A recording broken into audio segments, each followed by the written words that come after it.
guys, welcome or welcome back to my channel. I hope you all are doing good and staying safe at your place और अपने mummy papa को परेशान नहीं कर रहे होगे. So आज का टॉपिक क्या है? तो आज का टॉपिक है जिन बच्चों की एग्जाम में ER आई है वो उस चीज़ से कैसे डील करें. So first of all I would like to tell you, जो ER प्रॉब्लम होता है उसको कई बच्चे ये समझ लेते हैं कि हम फेल है इसलिए ER है. देखो, एक तो वो रीजन हो सकता है ER का, ठीक है. This is not the ultimate reason ही यही है कि तुम ER हो तो मतलब तुम्हारे एग्जाम रिजल्ट में जो ER है इसका मतलब यही नहीं है कि तुम फेल ही हो. इसका मतलब ये भी होता है कई बार कि जो तुम्हारा पेपर है उसमें एरर आ गया है, ठीक है. मान लो कई बार जैसे हम ऑनलाइन देते थे तो कई बार अपलोड नहीं हुई शीट्स या कई बार मेल नहीं पहुंची तो उसकी वजह से ER प्रॉब्लम ये शुरू हुई थी, ठीक है. But when you are giving the offline paper और उसमें भी अगर तुम्हारा ER आ रहा है then you are somewhere lacking in the paper. मतलब जो तुमने पेपर दिया था ना उसमें कहीं ना कहीं जैसे तुम्हारे टीचर ने वो मार्क्स है वो तुम्हारी उसमें पहुंचाए नहीं है एग्जामिनेशन ब्रांच में, या तुमने कोई रोल नंबर मिस्टेक की है, या फिर तुमने कोई जो तुम्हारा वो है क्वेश्चन पेपर के कोड सही नहीं डाले हैं, या फिर तुमने अपना कोई ऐसी चीज गलत लिख दी है जिसकी वजह से जो एग्जामिनर है वो तुम्हारे नंबर नहीं चढ़ा पा रहा, ठीक है. तो ये एक मेन रीजन भी हो सकता है ER का. सो उस चीज को कैसे हटाए, ठीक है. अब अपने पेपर में तुम्हारा ER तो आ गया, तुम्हारा अब रिजल्ट नहीं आने वाला, ठीक है. अब तुम सोच रहे होगे यार ये क्या चीज आ गई, ER क्या होता है, अब कैसे डील करूं इससे. तो उसका एक ही सोल्यूशन है जो मतलब मेरे जब पेपर में ER आया था ना तो मैंने जो प्रोसेस फॉलो किया था मैं वो तुम्हें बताती हूँ, ठीक है. फर्स्ट ऑफ ऑल मैं गई थी मैंने जहाँ मेरा तो देखो NC वेब से था तो मेरे कॉलेज में ही पेपर हुए थे. तो कॉलेज में जब पेपर हुए थे तो हम एक शीट साइन करते ना जिसे कहते हैं अटेंडेंस शीट. तो तुम अगर अटेंडेंस शीट तुमने साइन करी है तो इसका मतलब ये है कि तुमने वो पेपर दिया है, ठीक है. पेपर देना सबसे पहला मेन पॉइंट यही है कि तुमने वो पेपर दिया है, ठीक है. एब्सेंट नहीं थे तुम उस पेपर में, फेल हो वो एक अलग बात हो गई. पहले तुमने पेपर दिया तो उस चीज का एक प्रूफ है तुम्हारे पास कि हाँ मैंने अटेंडेंस शीट साइन करी है, इट मीन्स कि मैंने पेपर दिया है. तो ये तुम अपनी जो तुम्हारा कॉलेज है जो तुम्हारी फैकल्टी है उससे मांग सकते हो, ये तुम्हारा राइट है. तुम क्या कर सकते हो, जैसे तुमने तुम्हारे कॉलेज में जो भी होगा मतलब एक एग्जामिनेशन हेड होता है, हमारे कॉलेज में भी थे तुम्हारे में भी होंगे, उनके पास जाना है. सिंपली क्या ना, मैम सर मेरे पेपर में ER आ गया है, मुझे ना अपनी अटेंडेंस शीट चाहिए. तुमने जो एग्जाम दिया था उसकी डेट बता देना, वो तुम्हें वो अटेंडेंस शीट प्रोवाइड कर देंगे.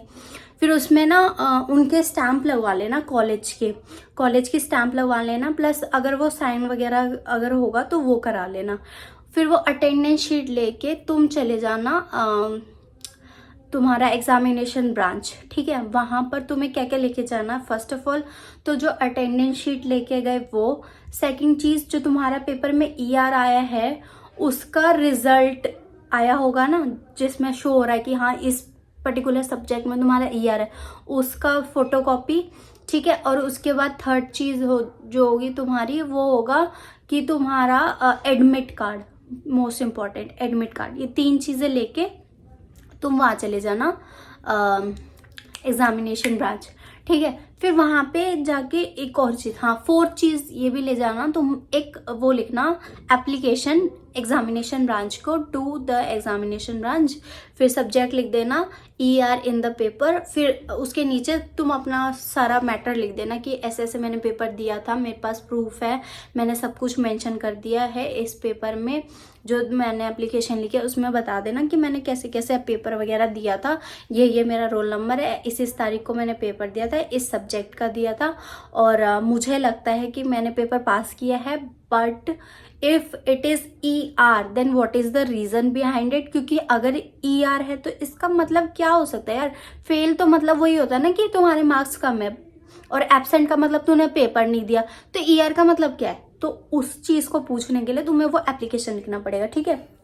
उसमें अपना सब चीज़ अच्छे से मेंशन कर देना। जैसे फ़ोन नंबर हो गया, लास्ट में जो एप्लीकेशन लिखोगे ना उसमें लास्ट में ज़रूर लिख देना फ़ोन नंबर, अपना नाम और अपना ईमेल आईडी ज़रूर लिख देना, ठीक है। और अपना रोल नंबर वगैरह मेंशन कर देना, ठीक है। उसके बाद तुम वो चीज़ें लेके, अगर तुम एनसी वेब के हो तो एनसी वेब की विंडो पे चले जाना, विंडो नंबर 7 पे। और अगर तुम सोल के हो तो उसके जस्ट साइड में ही तुम्हारी वो सोल की है विंडो, वहां पे तुम ये सारी चीजें सबमिट कर देना, ठीक है।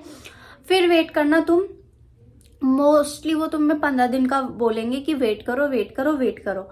15 दिन बाद तुम जाना वहां पे, और वो तुम्हें बोलेंगे, पहली बात तो वो तुम्हें बोलेंगे कि 15 दिन बाद आना, तुम्हारे पास मेल आ जाएगी और तुम्हारा ठीक हो जाएगा। उनकी बात पे विश्वास मत करना, कुछ ठीक नहीं होने वाला। बस 15 दिन तक ये वेट करना कि क्या पेपर का रिजल्ट आ रहा है। अगर उन्होंने मतलब जैसे उन्होंने बोला है, अब ऑब्वियसली हम तो ये नहीं कह सकते ना हम 15 दिन वेट नहीं करेंगे, आप क्यों बोल रहे हो 15 दिन। वेट कर लेना 15 दिन। उसके बाद once you have completed your 15 days period, वहां जाना और जिन सर ने तुम्हें बोला था ना विंडो नंबर 7 पे एनसी वेब की जो विंडो है, वहां जाना और वहां पे बोलना सर मैं 15 दिन पहले आई थी, मेरे एग्जाम में ये दिक्कत थी, मैंने चीजें सबमिट कर दी है, उसका रिजल्ट क्या है, क्योंकि मेरे पास ना कोई मेल आई है ना कोई कुछ आया है, ठीक है। मुझे पता है यार नहीं होगा तुम्हारा ठीक, ठीक है। वहां पे विंडो नंबर 7 पे ही है, मैं सोच रहा ठीक ही नहीं होगा, होगा, मेरा भी हुआ था, तुम्हारा भी जरूर जरूर जरूर होगा। तो विंडो नंबर 7 पे जाना। ये मैं उन बच्चों के लिए कह रही हूँ, देखो कई बार होता है हम एप्लीकेशन सबमिट करते हैं और कई बार चीजें हो जाती है कंप्लीट यार। कई बच्चों की हुई थी यार विंडो नंबर 7 पे, उन्होंने एक ही बार एप्लीकेशन और सारे प्रूफ दिए तो कंप्लीटली उनका सब कुछ हो गया था।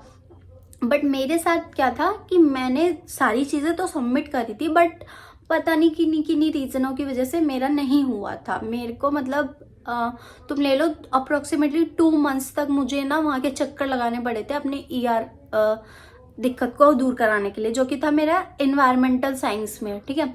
और वो भी पता कैसा, मैंने तो ऑनलाइन एग्जाम दिया था, उसमें इन्होंने ईआर दे दिया जो कि असाइनमेंट बेस्ड एग्जाम था, असाइनमेंट बना के हमने सबमिट किया था, उसमें उन्होंने मुझे फेल कर दिया। सेंस, कोई सेंस लग रहा तुम्हें? मतलब मैंने असाइनमेंट दिया उसमें उसने मुझे फेल कर दिया। जो मेरे टीचर थे ना, उन्होंने हमें मतलब मार्क्स, ऑब्वियसली मार्क्स वो भेजते ही हैं कि किसके कितने आए, उन्होंने हमें बताया था कि मेरे 25 में से 25 आए हैं, ये भी नहीं कि 24 या 23, 25 में से 25 आए थे। तो मेरे पास तो सारे प्रूफ थे, मैंने सब कुछ सबमिट कर दिया। फिर उन्होंने मतलब मुझे बहुत भगाया, बहुत भगाया। फिर थोड़े दिन बाद जब मेरे को लगा ना कि अब कुछ नहीं हो सकता, देन आई वेंट टू ऊपर जो एग्जामिनेशन सेंटर, मतलब जो तुम्हारी विंडो की साइड तो इधर की तरफ है जहाँ पे एग्जामिनेशन ब्रांच का सारा वो विंडोज है, वहां पे तो ये सारा काम हो जाएगा, ठीक है। अगर इधर से काम नहीं होता ना, फिर तुम्हें एग्जामिनेशन ब्रांच का वो जो मैं ना फोटो लगा दूंगी यहाँ पे, वहां पे तुम जाना, विंडो की यहाँ लगा दूंगी जहाँ पे तुम्हारे को लगेगा अगर 15 दिन तक वेट करना वो वाली, और यहाँ मैं लगा दूंगी जहाँ अगर 15 दिन बाद काम ना हो तो तुम यहाँ जाना।